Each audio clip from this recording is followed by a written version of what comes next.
जय हिंद मेरे प्यारे साथियों। एग्जाम सक्सेस यूट्यूब चैनल में आप लोग सभी को मोस्ट वेलकम।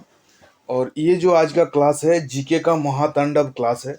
और सच में इसमें क्या करेंगे, जीके को आपको ऐसा तांडव करवाएंगे कि जीके का पूरा जो है आपका उंगली में होगा जीके। तो अपने उंगली में जीके को लाने के लिए आपसे मेरा एक रिक्वेस्ट रहेगा कि आप एक पेन और पेपर साथ में रख लीजिए।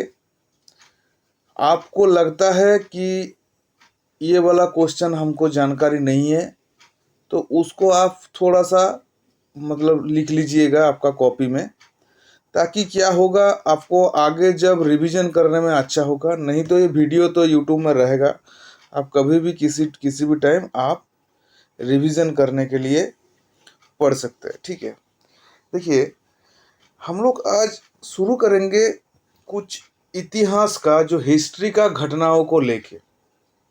तो सबसे पहले हम लोग जानेंगे जो हिस्ट्री होता है, ये हिस्ट्री क्या चीज़ है। जो हम लोग बोलते हैं इतिहास क्या चीज़ है। देखिए इतिहास क्या होता है, इतिहास का आपको डेफिनेशन पूछा जाएगा या संज्ञा पूछा जाएगा। इतिहास का मतलब हो गया जो बीते हुए कल, उसी को हम इतिहास बोलते हैं। जो बीते हुए कल है उसी को हम इतिहास बोलते हैं। मगर उसमें क्या है, बीते हुए काल में ऐसा कुछ घटना जिसका एविडेंस, जिसका साक्ष्य आपका है, वही चीज को आप इतिहास मानोगे।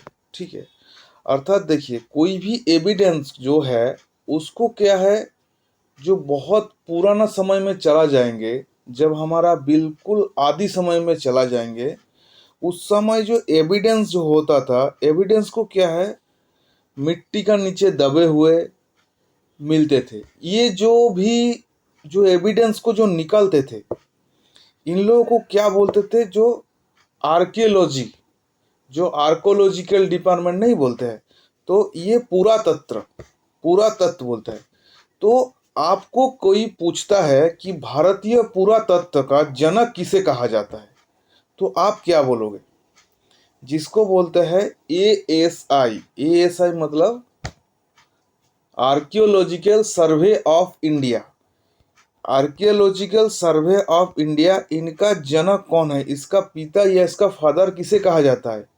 तो इसका फादर कहा जाता है अलेक्जेंडर कनिंघम। जो अलेक्जेंडर कनिंघम है, उनको जो आर्कियोलॉजिकल सर्वे ऑफ इंडिया या भारतीय पुरातत्व जो शास्त्र है उसका जनक कहा जाता है।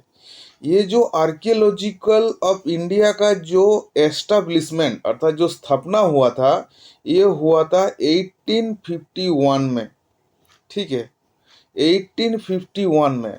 और इसमें सबसे बड़ा योगदान किसका था आप बोलेंगे, तो ये सबसे बड़ा योगदान था तत्कालीन जो गवर्नर थे, जिन्होंने हमारा भारत का डिवाइडेड करने में बड़ा रोल अदा किया है, लॉर्ड कर्जन। ठीक है, तो ये वाला आपको अच्छा इन्फॉर्मेशन दिया, इसको आप नोट कर लीजिए कि जो आर्कियोलॉजिकल ऑफ इंडिया का स्थापना कब हुआ, कि इनका जनक कौन है। तो आपको पूछा जाएगा तो इसका जनक कौन है, भारतीय पुराशास्त्र का इनका जनक है अलेक्जेंडर कनिंघम। कब स्थापना हुआ, 1851, 1851। ठीक है, तो ये आपको एक हम अच्छा खासा इंफॉर्मेशन दिए। अभी हम क्या बोले कि वाइस रॉय, गवर्नर, ये वाला वर्ड को हम बोले, तो इसका बारे में थोड़ा हम इतिहास में चलते हैं। इतिहास में कैसे चलेंगे, चलिए मैं आपको बताता हूं। हमारा क्या हुआ था, भारत में सबसे पहले बिजनेस करने के लिए अर्थात ट्रेड करने के लिए सबसे पहले जो यूरोपियन कंपनी आया था, वो आया था आपका पोर्तुगीज। पोर्तुगीज कब आया था, 1498 में पोर्तुगीज आया था।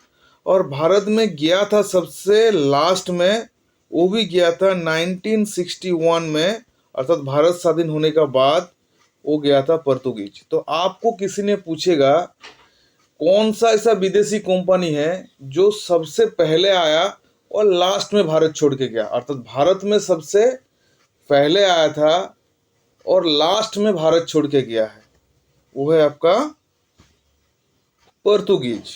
ठीक है, तो ये पोर्तुगीज क्या था, जो हमारा विदेश का कंपनी, जो भी भारत का बाहर का कंपनी, जो विदेशी कंपनी भारत में बिजनेस करने के लिए आया था, उसमें सबसे पहले आया था पोर्तुगीज। पोर्तुगीज के बाद कौन आया था? पोर्तुगीज के बाद आया था आपका डच। ठीक है, डच के बाद कौन आया था? डच के बाद आया था ब्रिटेन। ब्रिटेन के बाद कौन आया था? ब्रिटेन के बाद आया था डेनिस। और डेनिस के बाद कौन आया था? डेनिस के बाद आया था आपका फ्रांस। ठीक है, अभी देखिए इनका जो ये विदेशी कंपनी भारत में आया था, इनमें जो राज किया वो था ब्रिटेन, जिसको हम लोग बोलते हैं इंग्लैंड। इस ब्रिटेन ने क्या किया था? भारत में जो सबसे पहले इन्होंने जो कब्जा बैठाया था, वो कब्जा बैठाया था 1757 का प्लासी का युद्ध में। तो प्लासी का जो वार हुआ था, प्लासी का जो युद्ध हुआ था, वो हुआ था 1757 में। इंग्रेज का तरफ से कौन था? Lord Clive. इंग्रेज का तरफ से था लॉर्ड क्लाइव। भारतीय में कौन था? भारत का नवाब, भारत का नहीं, मतलब भारतीय का तरफ से बंगाल का नवाब था सिराजदौल्ला। ठीक है, अभी क्या हुआ देखिए, प्लासी का युद्ध ने क्या हुआ, जो बंगाल का नवाब इन्होंने हार गया और ब्रिटिश ईस्ट इंडिया कंपनी अपने हाथ में पावर ले लिया।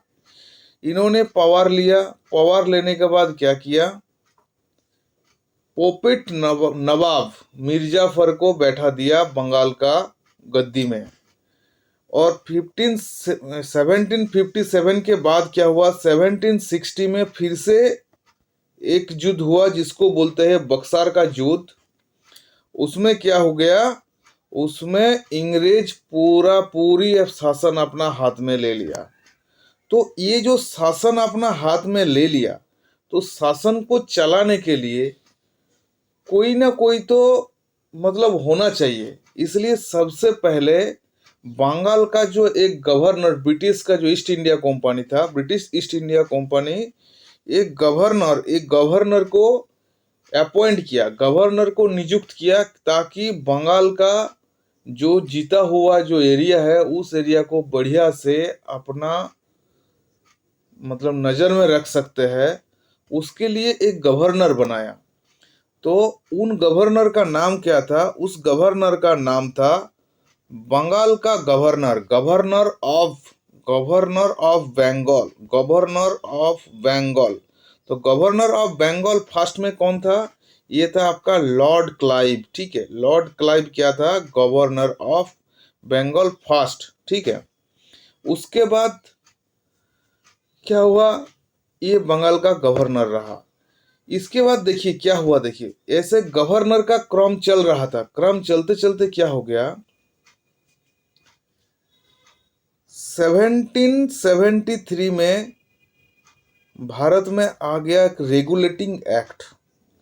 रेगुलेटिंग एक्ट कहाँ से आया? ब्रिटेन से आया, ब्रिटेन का पार्लियामेंट से। ब्रिटेन का पार्लियामेंट से कैसे आया, मैं उसका बारे में थोड़ा एक कहानी बताता हूँ।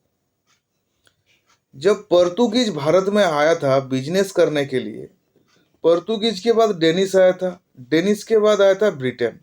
तो जो पोर्तुगीज और डेनिस भारत में बिजनेस कर रहे थे, या पोर्तुगीज और डेनिस जब भारत में बिजनेस कर रहे थे, तो ब्रिटेन का आदमी भी पीछे रहने वाला था नहीं, क्योंकि उनको भी मुनाफा चाहिए था। जब इनको पता लगा कि इंडिया में बिजनेस करने से बहुत मुनाफा हो सकता है, तो ये 16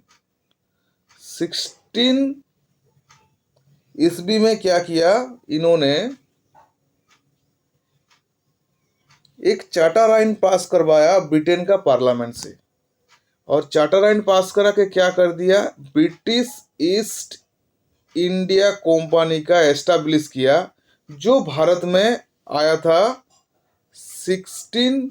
1608 अर्थात 1608 में भारत में आया था। सूरत में सबसे पहले इन्होंने क्या किया था, अपना ट्रेडिंग पोस्ट बनाया। उसके बाद 1613 में कहाँ पे बनाया, मछलीपट्टनम में बनाया। और बनाने के बाद धीरे धीरे बिजनेस करते करते अपना कब्जा बैठाया। 1757 में पलासी का युद्ध किया। उसके बाद 1760 में बक्सर का युद्ध किया, अपना हाथ में शासन ले लिया। और शासन लेने का बाद क्या किया, सबसे पहले गवर्नर बैठाया क्लाइव को, लॉर्ड क्लाइव को। क्लाइव के बाद क्या किया, आया वारेन हेस्टिंग। और इसी का समय पे क्या आ गया रेगुलेटिंग एक्ट। रेगुलेटिंग एक्ट इसलिए आया था क्योंकि British east India company Bharat में मुनाफा तो कमा रहा था, मगर ब्रिटेन का पार्लियामेंट को इन्होंने हिस्सा नहीं दे रहा था। ठीक है, तो हिस्सा कम पहुंच रहा था। मतलब ये आपको रफ लैंग्वेज में समझा रहा हूं ताकि आपको समझ में आए। हिस्सा नहीं पहुंच रहा था, इसीलिए जैसे फैन का रेगुलेटर फैन का स्पीड को कम बेसी करता है, उसी तरह ब्रिटिश ईस्ट इंडिया कंपनी का पावर को कम ज्यादा करने के लिए रेगुलेटिंग पास हुआ 1773 में। और यही सबसे पहले ब्रिटेन का मतलब लिखित कानून भारत में पारित हुआ सबसे पहला। और इसमें क्या किया, जो गवर्नर ऑफ बंगाल था, गवर्नर ऑफ बंगाल को 1773 का रेगुलेटिंग पास होने के बाद इनको बना दिया बंगाल का गवर्नर जनरल। तो बंगाल का गवर्नर जनरल कौन बन गया, वारेन हेस्टिंग। तो आपको पूछा जाएगा कि बंगाल का गवर्नर कौन था। जो बंगाल का पहला गवर्नर कौन था, क्लाइव। बंगाल का अंतिम गवर्नर कौन था, वो भी आपका हो जाएगा वारेन हेस्टिंग्स। और जब आपका पूछेगा बंगाल का पहला गवर्नर जनरल, वो भी हो जाएगा वारेन हेस्टिंग। इसमें क्या कर दिया, 1773 में जो गवर्नर को गवर्नर जनरल कर दिया बंगाल का, उनको क्या कर दिया, जो आपका मद्रास था और मुंबई था, ये दोनों को बंगाल का अंडर में, बंगाल प्रेसिडेंसी का अंडर में लेके आ गया। ठीक है, ऐसा शासन चल रहा था। चलते चलते चलते क्या हुआ, विलियम बेंटिंग जब गवर्नर था, विलियम बेंटिंग क्या है, गवर्नर जब थे उस टाइम पे क्या हुआ, जो बंगाल का गवर्नर जनरल था, उनका टाइम में क्या किया, एक फिर से एक कानून पारित हुआ ब्रिटिश पार्लियामेंट से। उस कानून के तहत क्या कर दिया, जो बंगाल का गवर्नर जनरल था, बंगाल का गवर्नर जनरल को कर दिया भारत का गवर्नर जनरल। तो भारत का गवर्नर जनरल पहला आपको पूछा जाएगा तो कौन होगा, विलियम बेंटिंग। ठीक है, विलियम बेंटिंग क्या हो गया, बंगाल का प्रथम गवर्नर जनरल। ठीक है, उसके बाद क्या हुआ, विलियम का टाइम बढ़िया से कट रहा था। कटते कटते क्या हुआ, आ गया 1857 में क्या हुआ, हो गया आपका जो सिपाही विद्रोह, या जो भारत का पहला इंडिपेंडेंस वार जिसको बोलते हैं महाविद्रोह। इसमें क्या हो गया, इसका हुआ था लॉर्ड कैनिंग का टाइम पे। कैनिंग क्या था, भारत का गवर्नर जनरल था। इनका टाइम में क्या किया, ब्रिटिश ईस्ट इंडिया कंपनी का पूरा शासन को खत्म कर दिया, ब्रिटेन का पार्लियामेंट। और ये जो आपका भारत का जो गवर्नर जनरल था, इनको बना दिया वाइस रॉय। तो वाइस रॉय कौन था, सबसे पहला वाइस रॉय था आपका लॉर्ड कैनिंग। ठीक है, अभी कभी कभी पूछ लेते हैं कि स्वाधीन भारत का पहला गवर्नर जनरल कौन था, तो ये आपका हो जाएगा स्वाधीन भारत का पूछेगा, जो भारतीय गवर्नर जनरल पूछेगा तो सी राजा गोपालाचारी, और स्वाधीन भारत का गवर्नर जनरल पूछेगा तो लॉर्ड माउंटबेटन। अभी देखिए इसमें से क्वेश्चन किस तरह का आता है, उसका बारे में आपको हम बढ़िया से एक नया पेज लेके समझाएंगे।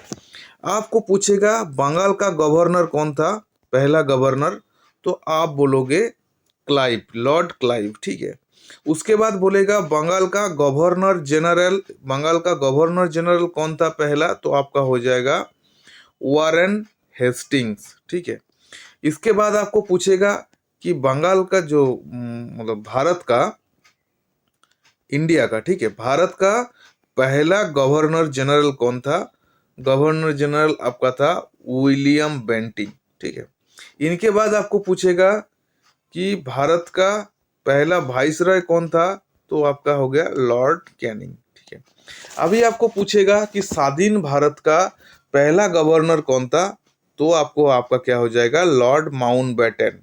अभी भारतीय पूछेगा तो आपका क्या हो जाएगा, सी राजागोपालाचारी। तो इतना क्वेश्चन को आपको हम समझा दिए, ठीक है। इतना क्वेश्चन आपको, जो आपको हिस्ट्री का हम समझाए, आपको कैसे समझ में आया, कैसे लगा क्लास को, आप बोलिएगा। इसमें क्या हुआ, आपका हिस्ट्री का हमने एक पोर्शन को कवर कर दिया, ठीक है। अभी कल हम एक क्लास करेंगे जिसमें आपको अभिलेख का बारे में बताएंगे, ठीक है। ये था आपका, ये सबको नोट करके रखेंगे ना, तो क्या होगा, 20 क्लास के आसपास में आपका लगभग लगभग जीके का मेरे ख्याल से कवर हो जाएगा। मतलब हिस्ट्री का कवर हो जाएगा, उसके बाद जियोग्राफी पकड़ेंगे, उसके बाद दूसरा पकड़ के आपको खत्म कर देंगे। तो क्लास को कैसे लगा पक्का बताइएगा। जय हिंद, जय भारत।